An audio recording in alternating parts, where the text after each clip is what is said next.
انسان کی پیدائش جب کچھ بھی نہیں تھا، صرف اللہ تبارک و تعالیٰ کی ذات تھی، ہے اور رہے گی۔ اللہ تعالیٰ نے سب سے پہلے پانی کو بنایا، پھر پانی کے اوپر اپنا عرش بنایا، پھر اللہ تعالیٰ نے قلم بنایا اور قلم کو حکم دیا کہ لکھو۔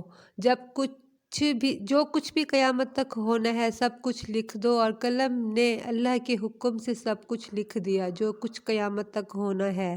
پھر 50,000 سال بعد اللہ تبارک و تعالیٰ نے آسمان اور زمین کو بنایا، پھر اللہ تعالیٰ نے فرشتوں اور جنوں کو بنایا۔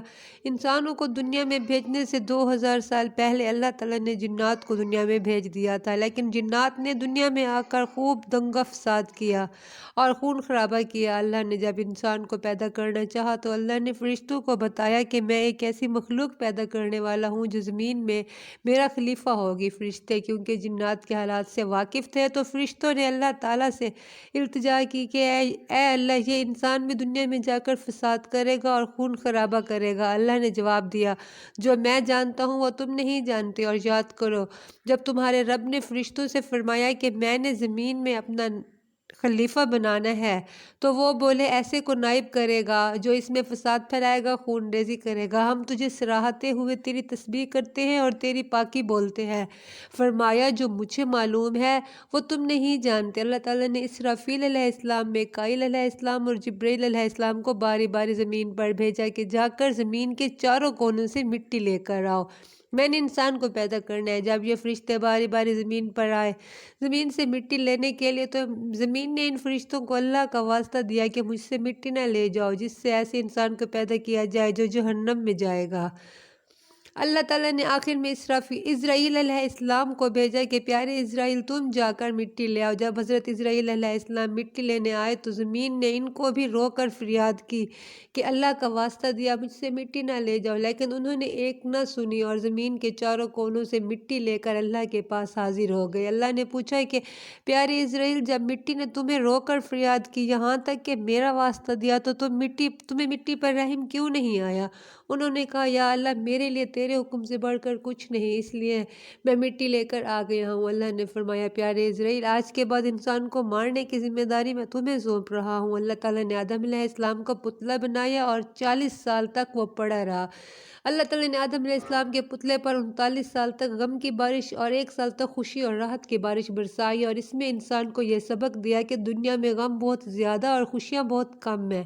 دوسرا یہ کہ غم کی رات جتنی بھی طویل کیوں نہ ہو اسے ختم ہو ہی جاتی ہے۔ 40 سال بعد حضرت آدم علیہ السلام کے پتلے کی مٹی بچنے والی بن گئی، ایسی مٹی جسے ٹھوکر لگنے سے آواز آتی ہو۔ تو اللہ تعالیٰ نے آدم علیہ السلام کو پیدا فرمایا، اس سے انسان کو ٹھیکرے کی طرح کھنکھناتی مٹی سے بنایا۔ جب آدم علیہ السلام کو پتلا پڑا تھا تو ابلیس آدم کے پتلے کے پاس آ کر چکر لگاتا، حسد سے کہتا کہ اسے ضرور اللہ نے کسی خاص مقصد کے لیے بنایا ہے۔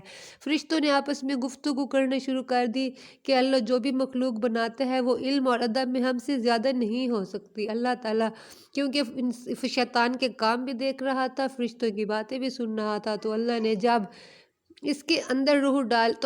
جب میں اس کے اندر روح ڈالوں تم سب اسے سجدہ کرنا۔ اللہ پاک نے آدم علیہ السلام کے اندر روح ڈالنے سے پہلے ان کو دنیا کا تمام علم عطا کر دیا، وہ علم بھی عطا کر دیا جو فرشتوں کے پاس نہیں تھا۔ فرشتوں کو اپنی عبادت پر غرور تھا تو اللہ نے دونوں سے کہا کہ ان کو سجدہ کرو، اور یہ سجدہ اس لیے تھا کہ اللہ تعالیٰ دونوں کو باور کرانا چاہتا تھا کہ جو بھی مخلوق ہے اس کا سٹیٹس فرشتوں اور جنات سے کہیں زیادہ ہے۔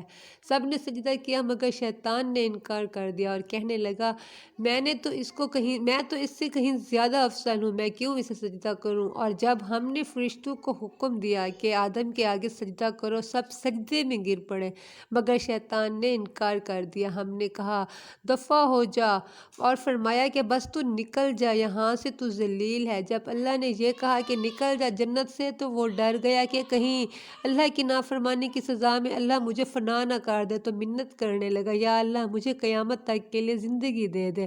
زندگی کی بھیک مانگنے لگا تو اللہ نے کہا، جا، تجھے مہلت دی جیسے ہی اللہ نے مہلت دی، شیطان نے سوچا اللہ وعدے کا پکا ہے، اب مہلت مل گئی ہے تو سزا نہیں دے گا۔ اللہ پر بہتان لگانا شروع کر دیا کہ تو نے مجھے گمراہ کیا، اب میں بھی تیرے بندے کو قیامت تک گمراہ کرتا رہوں گا۔ مولا قسم ہے تو نے مجھے گمراہ کیا، میں ضرور تیرے سیدھے راستے پہ چلنے والے بندے کے راستے میں بیٹھوں گا۔ شیطان مردود نے اللہ پاک کو چیلنج کیا تو اللہ پاک نے کہا اے مردود شیطان، میری بات بھی سن لو، میرے بندے موت تک جتنے بھی گناہ کرتے رہیں گے، جتنی غلطیاں کرتے رہیں گے، جتنی نافرمانیاں کرتے رہیں گے، لیکن جب جب سچی توبہ کریں گے، مجھے اپنی عزت اور جلال کی قسم ہے میں ان کو معاف کرتا رہوں گا۔ بس یہی وہ جگہ ہے، یہی وہ مقام ہے جو شیطان اور انسان کے درمیان اب تک قائم ہے اور قیامت تک قائم رہے گا۔ شیطان کا کام انسان کو گمراہ کرنا ہے، انسان کا کام ہے کہ اپنی غلطیوں کی معافی مانگے، سچے دل سے اللہ کے حضور گڑ گڑاتے ہوئے توبہ کرے، کیونکہ اللہ اپنے وعدے کا پکا ہے۔ اس نے شیطان سے وعدہ کیا تھا کہ جب میرا بندہ جتنے گناہ کر لے، جب جب مجھ سے سچی توبہ کرے گا، میں اس کی توبہ قبول کروں گا، میں اس کے گناہوں کو معاف کر دیا کروں گا۔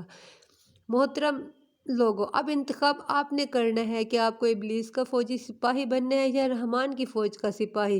غلطیاں سب سے ہوتی ہیں، انسان غلطی کا پتلا ہے، مگر جو غلطی پر ڈٹ جائے وہ شیطان، اور جو غلطی کر کے اللہ پاک